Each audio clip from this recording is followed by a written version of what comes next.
हिमानी शर्मा जी, जशपाल शर्मा जी। गुरुदेव, आपके चरणों में कोटि कोटि प्रणाम।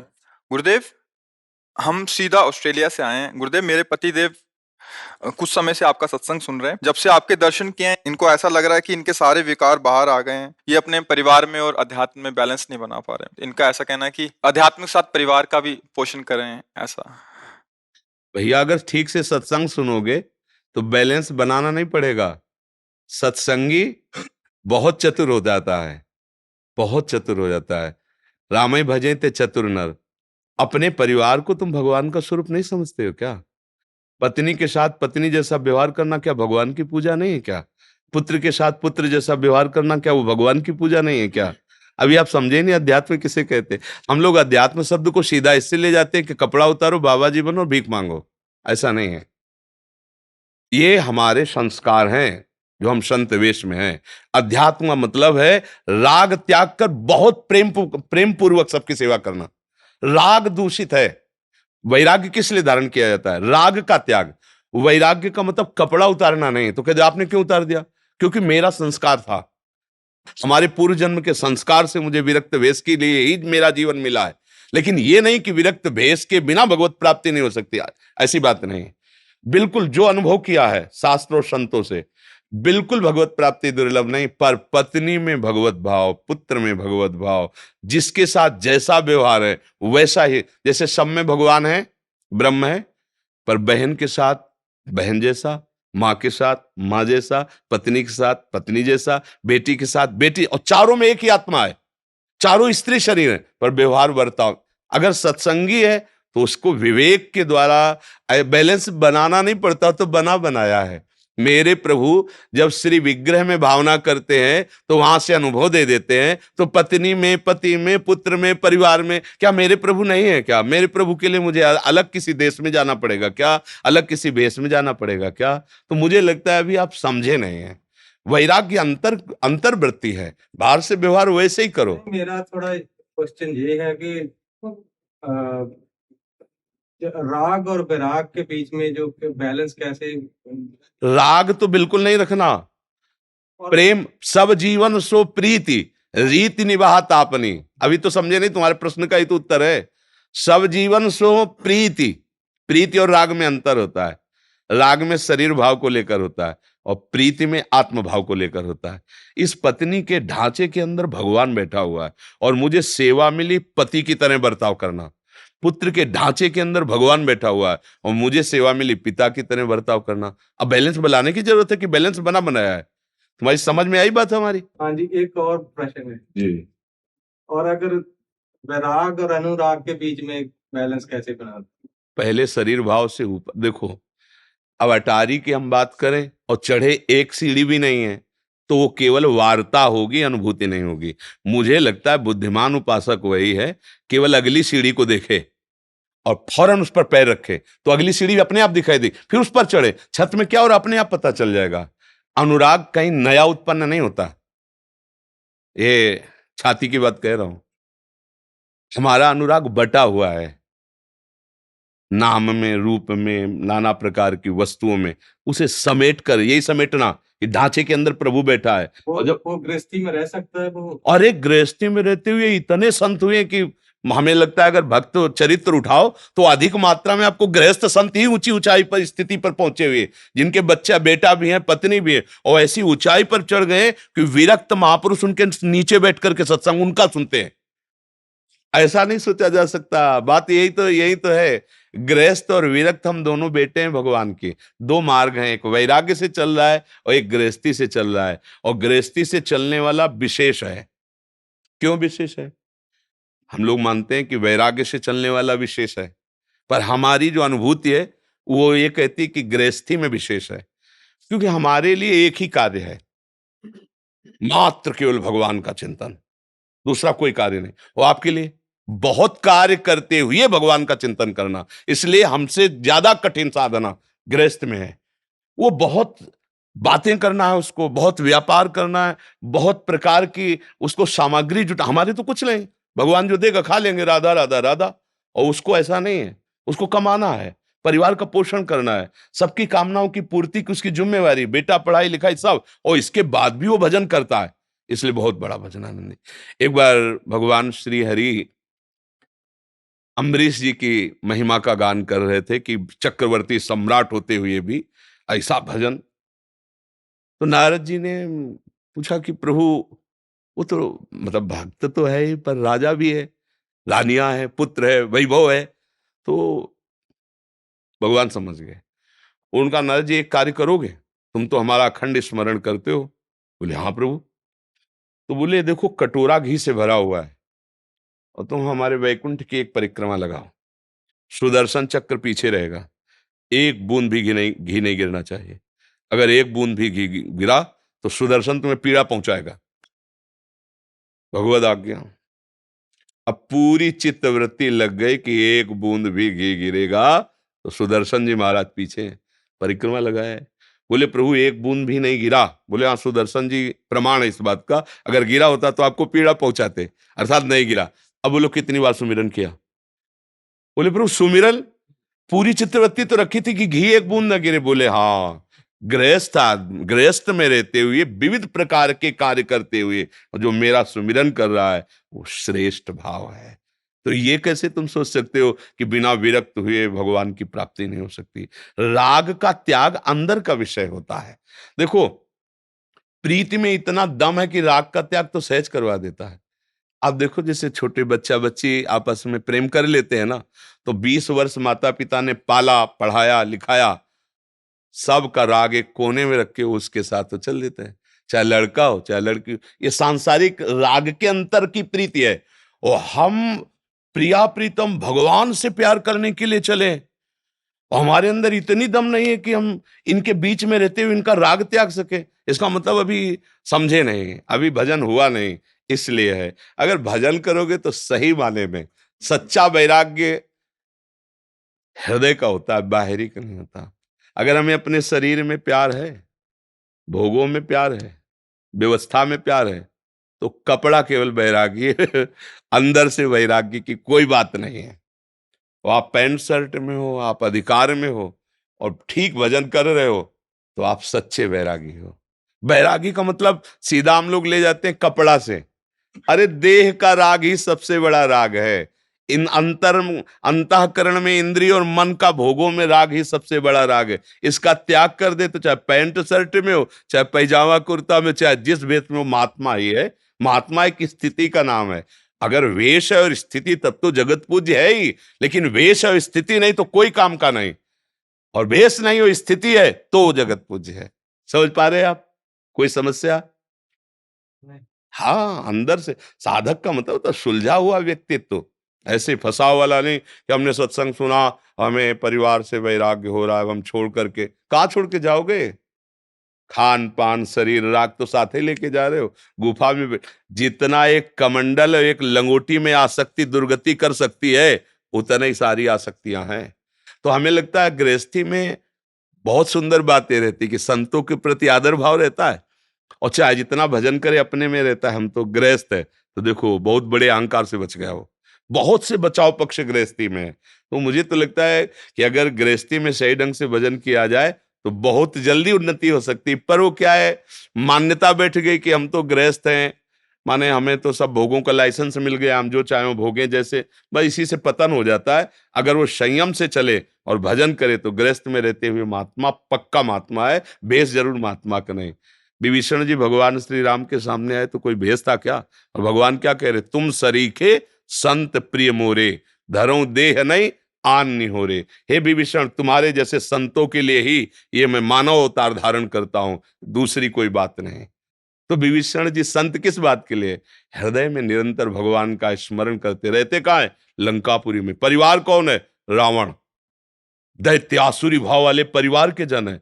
कैसी उत्तम भक्ति! जिम दशननमो जीव विचारी, जैसे 32 दांत के बीच में जिभ्या, ऐसे विभीषण जी आसुरी संपदा वाले लोगों के बीच में रह के राम राम कह के भगवान को रिझा लिया। तो भैया, भजन करना कोई कठिन कार्य नहीं है, कठिन कार्य केवल भजन को समझ लेना। समझ लेना।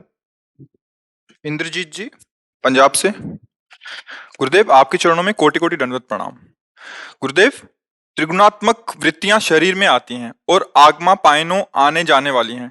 मैं इनका केवल दृष्टा हूं, तो भी गुरुदेव इन वृत्तियों में सम नहीं रह पाता और ऐसा लगता है कि ये वृत्तियां व्यवहार को प्रभावित कर रही हैं। क्योंकि ये बात सुन के आपने जान ली, अभी अनुभव तो हुआ नहीं ना।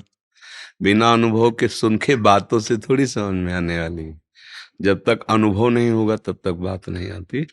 जैसे जानने को तो ब्रह्म ज्ञान की चर्चा सब कोई करता है, भगवत चर्चा सब कोई करता है, लेकिन अनुभूति करने के लिए महात्माओं ने पूरा जीवन उसमें लगा दिया, तब उसका अनुभव। तो ऐसा नहीं कि आपको अनुभव नहीं हो सकता, पर उसके लिए आज का सत्संग सुना है आपने प्रारंभ में, जब तक हमारा विषय चिंतन, देह चिंतन, नाना प्रकार के राग द्वेष का चिंतन व्यक्ति वस्तु स्थान में, तब तक ये सब बातें ही बातें रहेंगी, अनुभूति नहीं होगी। भगवत अनुभूति तभी होगी जब आपका अनन्य चिंतन प्रभु का हो। जिस वस्तु व्यक्ति स्थान को आप देख रहे हो, जो क्रिया रूप में दिखाई दे रहा है, उसका सब का कारण एकमात्र भगवान है। सब में एकमात्र भगवान विराजमान है। पहले ये भावना सिद्ध करो, पहले इस भावना में आओ। जो भी क्रिया, जो भी रूप, जो भी वस्तु व्यक्ति स्थान है, मेरा भगवान ही सब रूपों में बना हुआ है। पर अब व्यवहार जैसा, यही चतुर का, बुद्धिमान का स्वरूप होता है। सब में भगवान है, पर व्यवहार में यदि वो असत चेष्टा करके हमारे सामने आता है और हमको यह अधिकार दिया गया है कि उसकी असत चेष्टा का निवारण करके उसको दंड दे, तो हम दंड देंगे, ये उसकी पूजा होगी। उसमें नहीं होगा कि मेरा भगवान इस रूप में है तो हम अगरबत्ती करें। नहीं, आप असत लीला कर रहे हो और मुझे अधिकार दिया है दंड देने का, तो मैं दंड रूपी पूजा से आपकी उपासना करूंगा। आप पुत्र रूप से आए हो, आपको उस रूप से पालन करेंगे। आप मित्र रूप से आए हो, उस रूप। आप शत्रु रूप से आए हो, तो उस रूप से पालन। अगर विवेक ठीक नहीं है ना, तो जैसे बात सुन ली सब में भगवान है, फिर वो समझ नहीं पाता, फिर बाद में रोता है कि सब में भगवान है तो क्या, ऐसा होना चाहिए, ऐसा होना चाहिए। बहुत विवेक की सुंदर आवश्यकता है।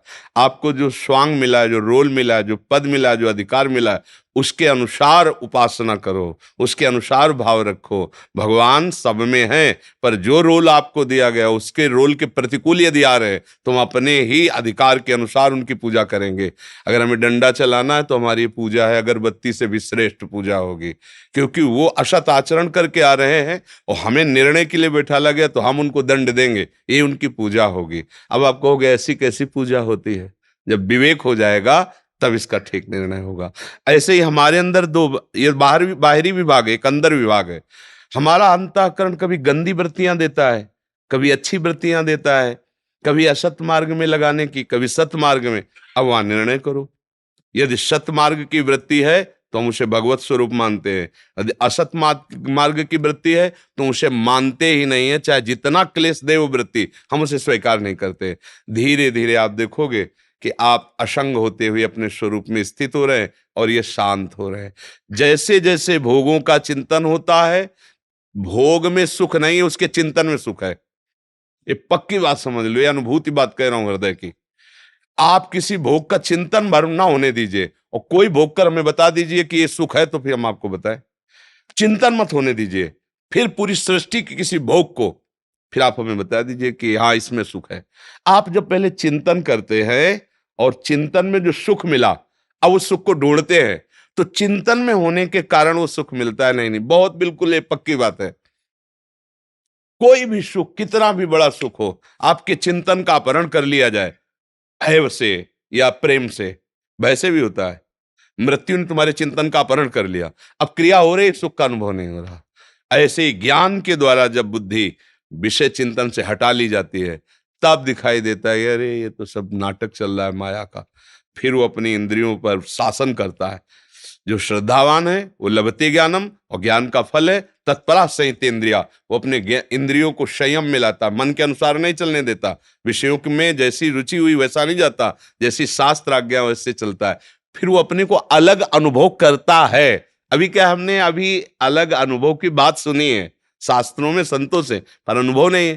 तभी आप कहते हो कि सम नहीं रह पाते। नहीं, हमें रहना थोड़ी सम, हमारा स्वरूप है सम, स्वरूप है सम। हमको कोई बुद्धि लगाने की जरूरत नहीं है, पर अभी हमारी स्थिति नहीं, इसलिए हमें सम स्वरूप का अनुभव नहीं हो रहा।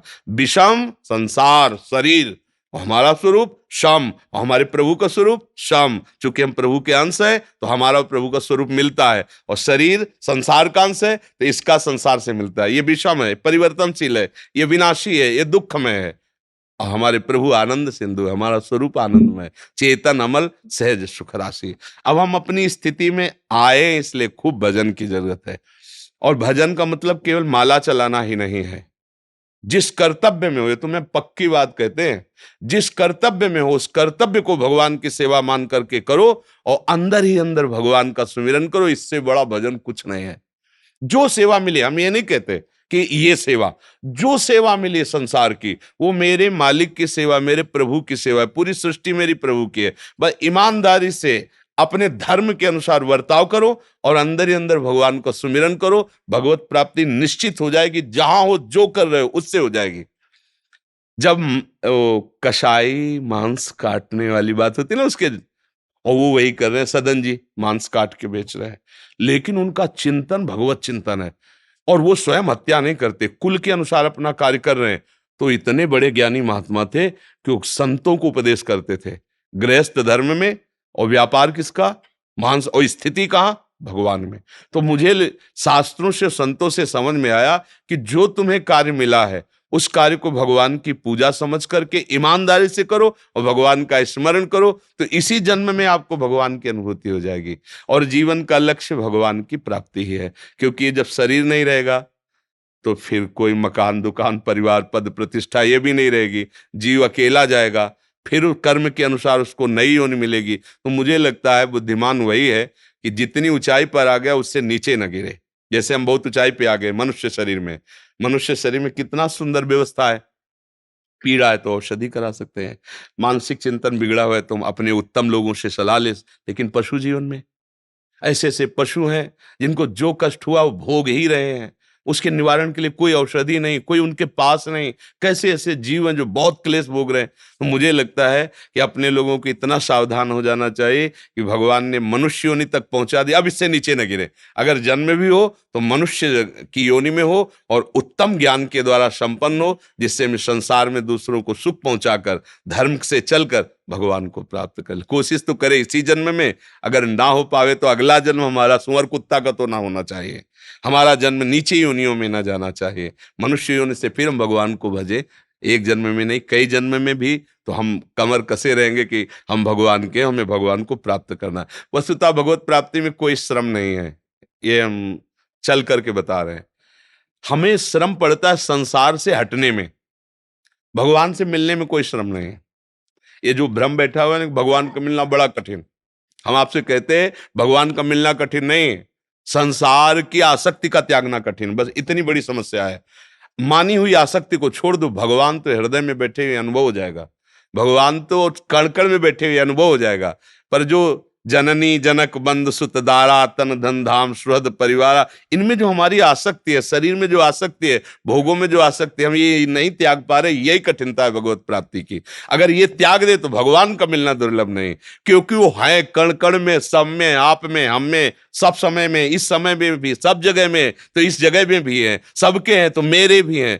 तो बस हमारी पूरा प्रयास वृत्ति रहे असत वृत्तियों का, संसार के चिंतन का त्याग करके अंदर ही अंदर खूब नाम का चिंतन, गुरुदेव के द्वारा दिए हुए उपदेश के अनुसार चलना, निश्चित भगवत आनंद की अनुभूति हो जाती है। पलक जी दिल्ली से। गुरुदेव आपके चरणों में कोटि कोटि प्रणाम।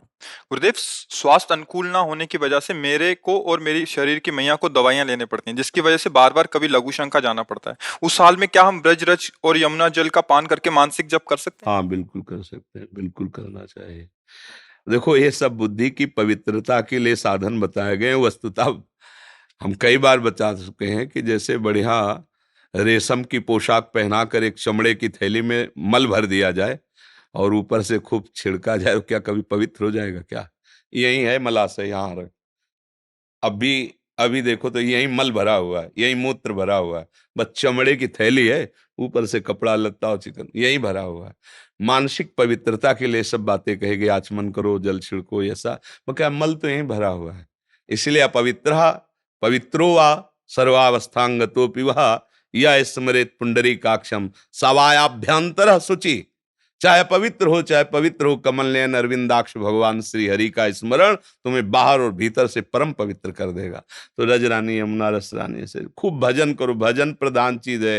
ये मलमूत्र का भांड कभी पवित्र नहीं हो सकता, इसमें तो सब भरा हुआ है, कूड़ा करकट है। खूब भजन कर लो, वो परम पवित्र है। अपवित्र पवित्र हुआ, पवित्र हो या अपवित्र हो, तुम जब कृष्ण कृष्ण कहो, राधा राधा कहो, हरि हरि कहो, तो तुम स्वयं पावन हो गए।